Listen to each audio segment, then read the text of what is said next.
Olá pessoal, tudo bem com vocês? Vamos dar início hoje à nossa segunda videoaula da componente Aplicações Pedagógicas do Audiovisual. Essa segunda videoaula tem como subtítulo O audiovisual tensiona a educação. Nós vamos pensar aqui sobre alguns processos educativos que envolvem a relação artista, obra de arte, e o espectador desta obra de arte. Para essa conversa, nós traremos aqui um pensador do final do século XIX, começo do século XX, tá? Um judeu alemão chamado Walter Benjamin. Tá? Do Benjamin, nós vamos nos utilizar de dois conceitos, a reprodutibilidade técnica e a aura artística. Tá? Walter Benjamin, como eu disse, nasceu em Berlim em 1892 tá?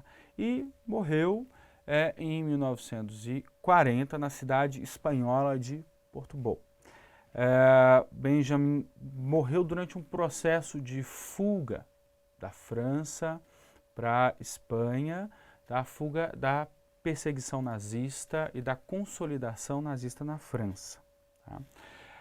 Benjamin, ele é um dos pensadores que se dedicou a diversas áreas do conhecimento. Foi um ensaísta, um crítico literário, um tradutor, um filósofo e um sociólogo relacionado à escola de Frankfurt, né?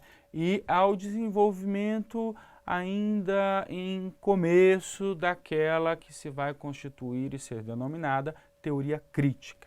Bom, o Benjamin, ele, como eu disse, é um pensador multivalente, é um pensador que não se constitui como um pensador disciplinar, não se dedica exclusivamente ao campo da filosofia, ou ao campo da sociologia, ou ao campo da arte. O Benjamin pensa todos esses processos a partir de uma dinâmica própria, tá? Que sintetiza aí princípios do idealismo alemão, princípios do materialismo dialético com uma forte influência de Bertolt Brecht e dos escritos de Marx, tá?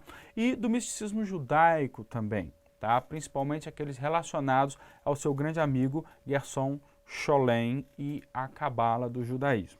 Tá? Essa miscelânea de princípios vão contribuir em grande escala à formulação de uma teoria estética com base nos apontamentos feitos por Walter Benjamin. Tá? Para essa aula, nós traremos aí alguns textos base. Tá? O texto de experiência, um dos primeiros textos escritos por Walter Benjamin em 1913, tá? Os escritos sobre a linguagem geral e a linguagem dos homens, de 1916, e um conjuntinho de textos aí da década de 1930, Experiência e Pobreza, O Narrador e, marcadamente, a obra de arte na era de sua reprodutibilidade técnica, que é um texto de 1936. Vamos lá. Nesse conjunto de textos, o nosso pensador ele tenta pensar um pouco sobre o conceito de experiência e as transformações que o modo de experiência vai sofrer aí na passagem do século XIX para o século XX, com a consolidação, tá, da burguesia industrial na Europa e nas Américas. Tá? Sobre essa sociedade burguesa industrial, Benjamin fará alguns apontamentos sobre o esfacelamento social, tá? Sobre a renda, o rentismo e o monetarismo passarem a ser fatores fortemente constitutivos das relações sociais, tá? E o modo como esse monetarismo vai transformar os usos e os significados da linguagem, tá? Tornando a experiência artística em uma experiência comunicativa de orientação unilateral, com um princípio matemático, mecânico, ou seja, instrumentalizado. Então, o tema dessa nossa conversa de hoje será exatamente a instrumentalização da obra de arte como princípio de comunicação. tá? E em que medida essa relação altera a percepção e as possibilidades de utilização pedagógica do audiovisual, ok? Então, vamos começar. Temos aqui um primeiro esquema para tentar definir um pouco aquilo que o Benjamin chama de experiência da aura, tá? O que seria a experiência da aura? O que seria a aura artística? Seria um modo de relação entre o sujeito que vê, tá, ou ouve, e aquilo que é visto e ouvido. Então nós temos aí um esquema, né? O artista, a obra e o espectador. O artista, mediado pelo contexto histórico em que ele vive, ele produz, né? Ele cria, ele pinta um quadro, ele fotografa, ele pensa um filme, ele desenvolve um texto, e em paralelo, em conjunto, né, com esse desenvolvimento, ele vai trabalhar alguns sentidos e alguns significados sobre determinados aspectos do contexto histórico em que ele vive. Não é? Quando você lê lá o Balzac escrevendo sobre a sociedade burguesa, né, descrevendo as festas, descrevendo a suntuosidade, né, das elites francesas, ele está também atribuindo significados e atribuindo sentidos a essa classe social. Tá? Esses sentidos e significados constituem o contexto da obra desse artista. Quando, por outro lado, você vai ler o Balzac, você como espectador, você como leitor, está imerso em um outro contexto histórico. Tá? Os sentidos e os significados que você vai desenvolver na relação com aquilo que lê, com aquilo que vê, com aquilo que ouve, com aquilo que assiste, né? Esses sentidos vão ser mediados pelo contexto no qual você vive. Então você vai interpretar, você vai atribuir sentidos e significados para aquilo que vê, lê e ouve, né? Com esse contexto histórico no qual você está inserido. Ou seja, o que eu estou querendo dizer com esse esquema e com esse emaranhado de sentidos e significados? Né? Que a relação do artista com a obra que ele constrói é uma relação histórica, assim como a relação que o espectador ou o leitor desenvolve com a obra que assiste e que interpreta é também histórica. Ou seja, a experiência da aura é um modo de relação do sujeito, espectador, com a obra. Isso significa que quando você assiste a um filme, o que acontece é uma via de mão dupla. Tá? O artista está imerso num contexto e desenvolve sentidos e significados. O espectador, também imerso no seu contexto, desenvolve sentidos e significados em relação com a obra. Tá? É claro que no momento em que você vai sentir uma obra, em que você vai interpretar um texto, em que você vai interpretar um filme, o contexto do artista passa a ser conhecido por você. E você leva esse contexto em consideração quando tece a sua interpretação. Agora, isto também significa que nem todos os espectadores, nem todos os leitores precisam atribuir o mesmo sentido e o mesmo significado àquilo que estão lendo, àquilo que estão vendo. Mas esse processo, historicamente, vai sofrer uma alteração. E é essa alteração que é sobre ela que o Walter Benjamin se debruça quando escreve o texto A Obra de Arte na Era de Sua Reprodutibilidade Técnica. Qual é o tipo de alteração que o Benjamin vai pensar e vai refletir e vai nos convidar também a pensar sobre? Com o desenvolvimento da industrialização, tá? Da industrialização material, da produção de bens de consumo materiais, você vai ter também o desenvolvimento de uma outra forma de capitalismo, que o Benjamin vai chamar de capitalismo cultural, de indústria da cultura. Tá? Em que bens culturais, bens intelectuais passam também a ser criados com um objetivo pré-estabelecido, que é o objetivo da venda. tá? Então, essa dinâmica de relação entre o artista e a obra, e entre a obra e o espectador, passa a sofrer interferência de sentidos e significados que são previamente estabelecidos e que estão externos à obra. Percebe? Então, você passa a ter uma nova relação, como a gente está aí pode perceber aí no esquema que a gente está apresentando para vocês. Você tem sentidos e significados.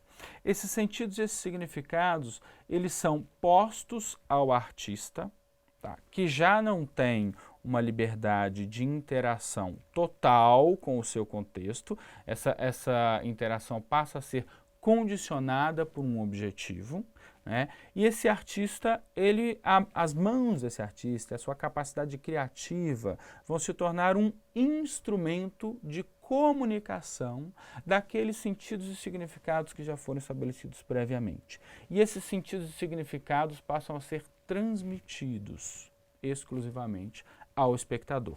Então, nesse contexto novo, é que você passa a ter a possibilidade de o espectador conhecer de antemão o sentido do filme que ele vai assistir, né? Conhecer de antemão a interpretação sobre o livro que ele ainda vai ler.